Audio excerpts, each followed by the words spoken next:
आज हम जानने वाले हैं मध्यकालीन इतिहास में मुगल साम्राज्य के बारे में। मुगल साम्राज्य में भी हम हुमायूं के शासनकाल के बारे में जानने वाले हैं। हुमायूं का शासनकाल। हुमायूं दूसरे मुगल बादशाह थे। इनके शासनकाल को दो भागों में विभाजित करके अध्ययन किया जाता है। 1530 से लेकर 1540 ईस्वी तक, दूसरा 1555 से 1556 ईस्वी तक। हुमायूं का पूरा नाम नसीरुद्दीन मोहम्मद हुमायूं है। शासक बनने से पहले यूपी के बदायूं के गवर्नर थे। 23 वर्ष की उम्र में शासक बने थे। शासक बनने के बाद 1531 में ही इनको दोहरा का युद्ध लड़ना पड़ा था। दोहरा के युद्ध में इनका सामना हुआ महमूद लोदी से। अगर यहाँ पर एग्जाम में महमूद लोदी नहीं आता है तो यहाँ पर आएगा शेरशाह सूरी। तो इस युद्ध में हुमायूं जीत गए थे।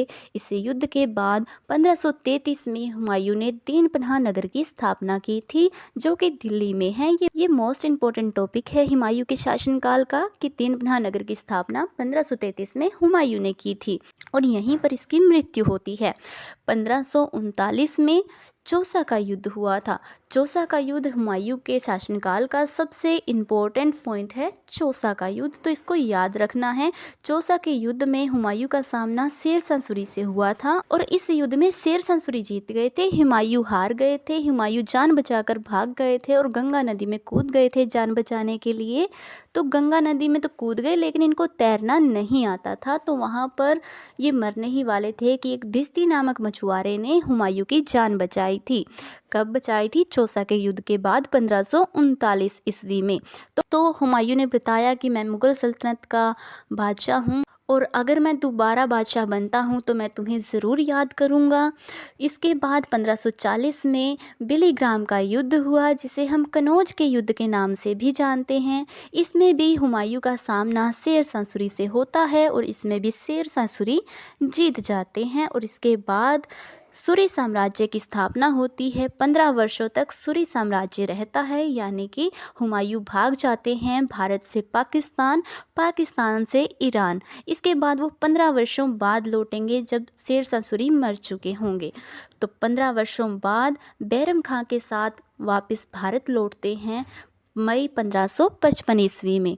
मई 1555 में आते ही इनका युद्ध होता है, मच्छीवाड़ा का युद्ध, जिसमें हुमायूं और बैरम खां का सामना होता है नसीब खां और तातर खां से। इस युद्ध में हुमायूं की जीत होती है। इसके बाद ही जुलाई 1555 में सरहिंद का युद्ध होता है हुमायूं का सिकंदर सुर के साथ। अगर यहाँ पर सिकंदर सुर ना आए एग्ज़ाम में तो यहाँ पर आएगा अफ़गानों के साथ होता है। इस युद्ध में हुमायूं की जीत होती है और इस युद्ध के बाद ही पुनः मुगल साम्राज्य की स्थापना होती है 1555 ईस्वी में। अब बात आती है भिस्ती नामक मछुआरे की। भिस्ती नामक मछुआरा हुमायूं को याद आता है, जिसने चौसा के युद्ध में हुमायूं की जान बचाई थी। तो वो भिस्ती नामक मछुआरे को दरबार में बुलाते हैं और पूछते हैं कि तुम्हें क्या चाहिए।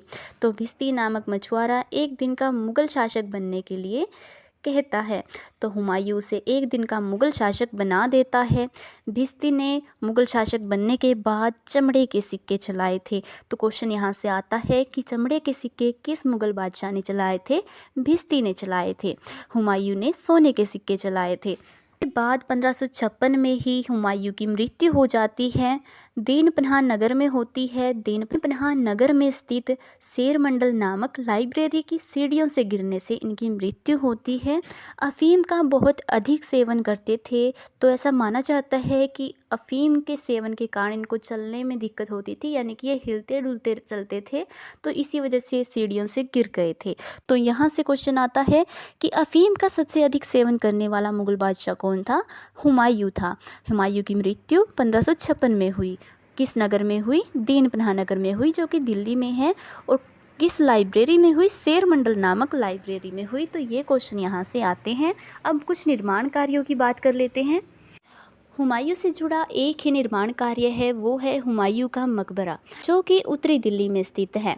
इस निर्माण कार्य को हाजी बेगम ने करवाया था, जिसे हम हमीदा बानो बेगम भी कहते हैं। ये अकबर की माँ थी। हुमायूं के मकबरे से बहादुर शाह जफ़र को गिरफ्तार किया गया था। यहाँ से ये इम्पोर्टेंट टॉपिक निकल कर आता है। हुमायूं के मकबरे से बहादुर शाह जफर को गिरफ्तार किया गया था।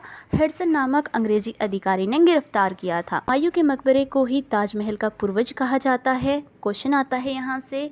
इसके अलावा एक क्वेश्चन आता है हुमायूं नामा से। हुमायूं नामा पुस्तक है जो कि गुलबदन बेगम ने लिखी थी। गुलबदन बेगम हुमायूं की स्टेप सिस्टर थी, यानी कि सौतेली बहन थी। हुमायूं से यही क्वेश्चन आते हैं, यही क्वेश्चन बार बार एग्जाम में रिपीट होते हैं। हुमायूं के बाद आता है अकबर का शासनकाल। इनके शासनकाल के बारे में हम अगली वीडियो में विस्तार पूर्वक जानेंगे। इस वीडियो में इतना ही। मिलते हैं अगली वीडियो में। जय हिंद, जय भारत।